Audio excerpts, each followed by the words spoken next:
So the sun done set on Riverboat Run. Ron Rivera is gone. And the thing is with this, is everybody look at it from A to Z, comparison, analysis, Jason Garrett versus Riverboat Ron, and these sorts of things. Here's the thing.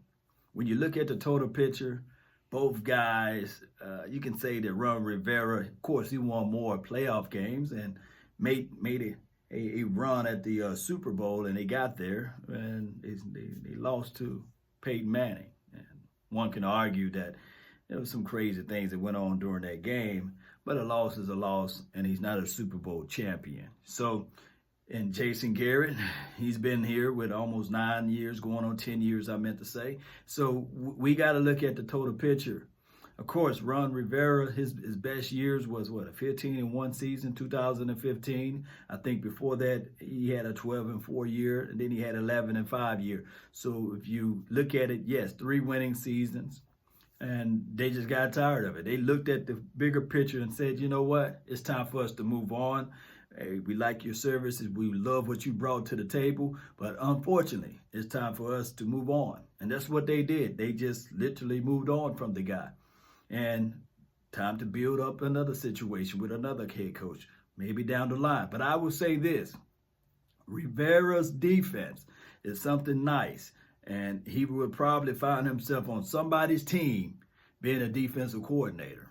He used to be a coordinator, I believe, for the Chicago Bears at one point, or helped out in those factors. So it's a little situation where you got to figure out how to always evaluate your roster, evaluate your coaching staff, and hold their feet to the fire. Here's the thing.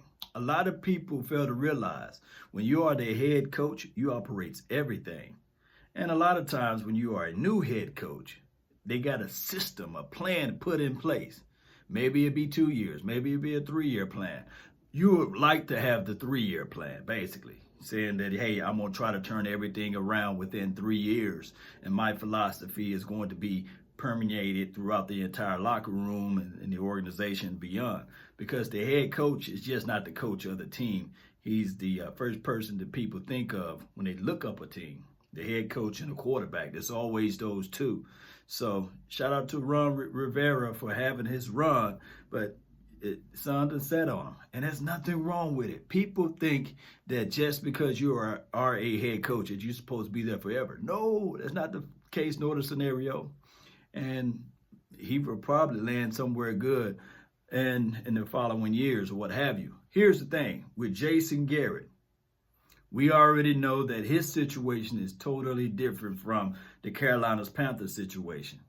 Jason Garrett is backed by Jerry Jones, who is also the GM. Normally, in a different world, the GM goes to the owner and said, hey, I will have the team looking like this in so many years. The GM will have a plan, and they will draw some milestones or what have you, and they will say, okay, within year 3, you should be looking like this. Within year 5, your team, your operation should be like this. It should bring in this amount of money. We should have ticket sales here and there. And on top of that, the coaching staff, we should have this and that going on. That's what the general manager basically does. However, it's very simple but yet complex. Now, in the Dallas Cowboys organization, you have the owner / GM / coaching and waiting with Jerry Jones / motivator / I'm going to talk to the press conference and beyond. A lot of GMs, you don't see them in the forefront. They sit back and they allow their head coaches to talk, or they allow somebody else to talk as it relates to the quarterback or someone else. The Dallas Cowboys is not structured like that. You would probably, and this lifespan, if you've been a Cowboys fan for a long time, you would probably say to yourself, this GM / owner is the most I ever heard anybody talk about their organization. And that's Jerry Jones. He's very hands-on. And he would never have his feet to the fire because the owner will not fire the GM. But if this was another world, the owner would have been looked at that GM and said, okay, within your first 3 years, you hired this coach and you hired that coach. Or within the 5 years or 6 years, we still don't have the amount of playoff wins that you promised us. your feet is to the fire. I can fire me another GM. And the GM then in returns will look at that head coach and say to himself, and say to that head coach, hey, we having this come to Jesus meeting, and it's either my you know what or it's your you know what CYA approach, right? So what happens in a different world and different organizations, that GM sits down with the head coach and they draw the map and they draw the plan, the 3-year, the 4-year goals or the 5-year goals. And see, that's been voided in the Dallas Cowboys area. It is. So that's why you get 10 years of Jason Garrett looking the way we are looking, 2 playoff victories, because there's no accountability attached to his defaults or no accountability attached to his shortcomings. That's a better way to put it. But here's the thing. Ron Rivera, Riverboat Ron, however you want to call him, that's his nickname, by the way. I'm not talking about his name for those sensitive people that are listening. His son is sad. They done had that sit-down meeting. And they said, you know what, it's been 9 years and only 3 successful years out of it. We understand that injuries are a part of the game, and you had your share of injuries with players. However, we appreciate you for your services. We will have to release you as of today.